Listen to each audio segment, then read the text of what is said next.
Are you Robin Hood? Taking from the rich and giving to the poor? No, I don't believe it. I don't believe in giving to the poor. But you're giving knowledge to the poor. Yes. That's a very big difference. You see, people say, well, why don't you give the poor money?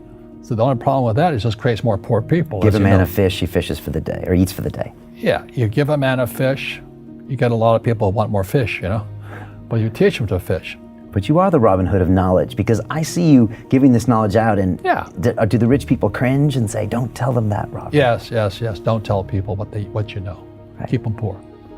But, unfortunately, the poor, as was in the Bible, I'm not real religious, the poor will always be amongst us, because it starts up here. But when they say, I can't afford it, or I can't do that, they go down.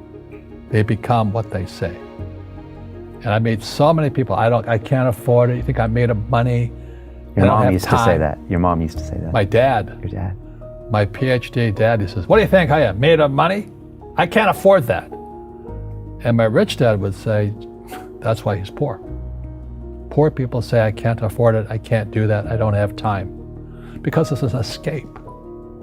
It's an escape, you know what I mean? It's easy to say, I can't afford it. Oh, I'm too tired. Right. And your rich dad used to say what instead of, I can't afford it? How can I afford it?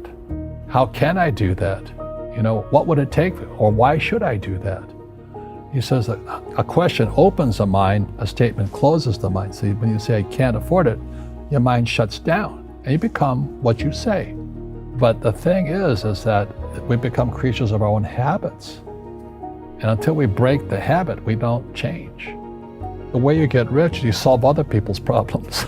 Right, that's how you create value. Yeah. Right. Yeah, if you could cure cancer today, you'd be a trillionaire. You'd be an instant trillionaire. Nah, I'm just too busy to work on that. I think I'll play golf instead. Yeah. Tell me about how you bring spirituality back into a company, a corporation, or rich dad.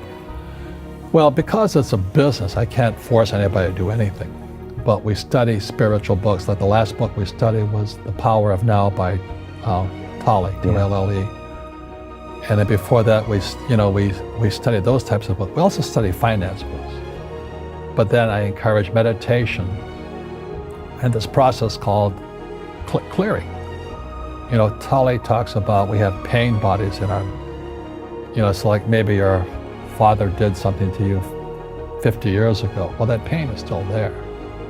And meditation doesn't get to it. So there are people with the precision, it's like a laser guided to go in there and remove the mental and emotional pain. So there are processors who can do that. So at our events, we have these processors, and they're made available to people. Now, does everybody participate in it? No. Trump and I wrote the book together because we both had rich dads, and we both are advocates for financial education. And a lot of people just hate him because he's rich, or he's obnoxious. He is obnoxious, I can't give it that. But we didn't get together for about money because we both had rich dads who taught us how to make money. Our schools don't teach that. Our schools teach almost the exact opposite of that. So anyway, how does a guy like me, a little kid with no money, and it wasn't I was poor, we're very middle class, I think my father was making about $20,000 a year. And when I graduated from school, from college, I was making $120,000 a year. 6 times the amount he made. And I was 21 years old. And he goes, how'd you do that? I said, I didn't go to the same school you went to. You used your mind in a different way. No, I just followed my heart. Okay. And until you change your mindset, Correct. Money won't help you, right? Correct. And we see that with people that win the lottery, people that make more money, they still have the same problem. Right. Because they have that poor man's soul. Correct. If you're poor, you'll always be poor. That's really hard for people to understand. Yeah, the money will disappear that fast. So what Mr. Lipton was saying, what Trump and I are saying, and what Jim Rickards and Nomi Prince and all, we're saying we got to change what we teach our kids. Right. Try to change that soul, that DNA, and introduce a real different mindset. Yeah. Well, they've got to teach them, as Einstein said, imagination is more important than knowledge. Yeah, but you got to have the basic knowledge of taxes, debt, financial statements, and all that. If you don't want to learn it, I can't help you. One of my best teachers was R. Buckminster Fuller, and created the geodesic dome and all that. Yeah. And he was kind of the guy that straightened me out spiritually. And he always talked about one of the he talked about generalized principles, and these are principles that are always true, no exceptions. So if you drop a stone on the water, the ripple always goes out this way. It's called precession. He says there's no exception. You can't drop a stone in the water and there's no ripple. It's always a ripple. So no matter what we do, we're always creating a ripple. So it's called precession. Ephemeralization is our ability to do more with less. So you look at our cell phone now, it has more horsepower than the Sperry computer 50 years ago. That's doing more with less. So humans are getting more and more powerful. We have more power to us. Unfortunately, we're not evolved as human beings. It's horrifying. We're more antagonistic, more antisocial. Social media is antisocial. I don't even get on the thing personally. I'm very controlled at what we say, not like Trump, but because it's so antisocial today. People are so antagonistic. That's the danger part. So the reason I'm speaking on spirituality, we got to evolve. Well, that's what I was getting at. So Fuller talked about the generalized principles. One generalized principle is emergence through emergency. So when you look at the word emergency, the base word is emerge. And what Fuller says, the only way humans evolve is via emergency. Crisis.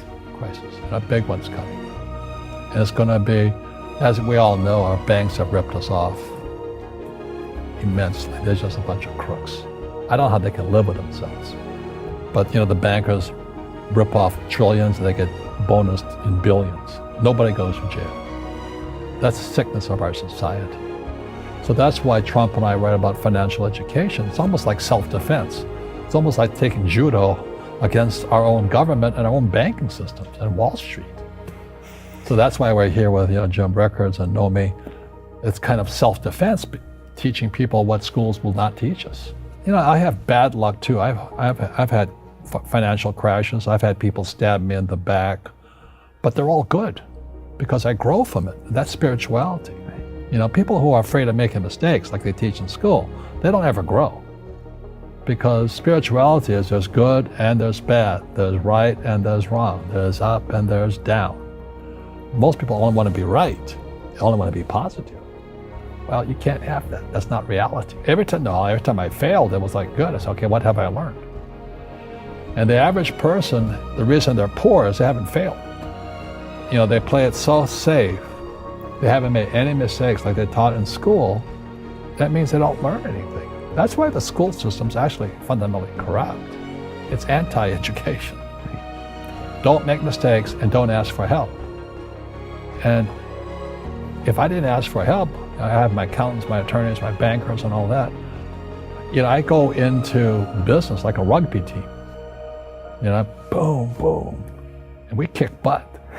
But the average guy is standing there. Oh, I'm an A student. I'm going to do this all on myself, and a bunch of rugby players run you over, and you go, well, they're not playing fair.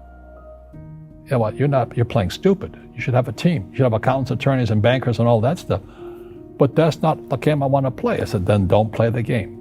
The game of business is played with accountants, attorneys, bankers, hate to say it, politicians. You got to know the game. And you got to play it hard. So what I say to young people is, you find your game. So my game financially is business, number one. Second is real estate. And that's why I pay no taxes. That's why Trump pays no taxes. Legally, it is a combination of business and real estate that gives us an unfair advantage over employees because they don't know what to do.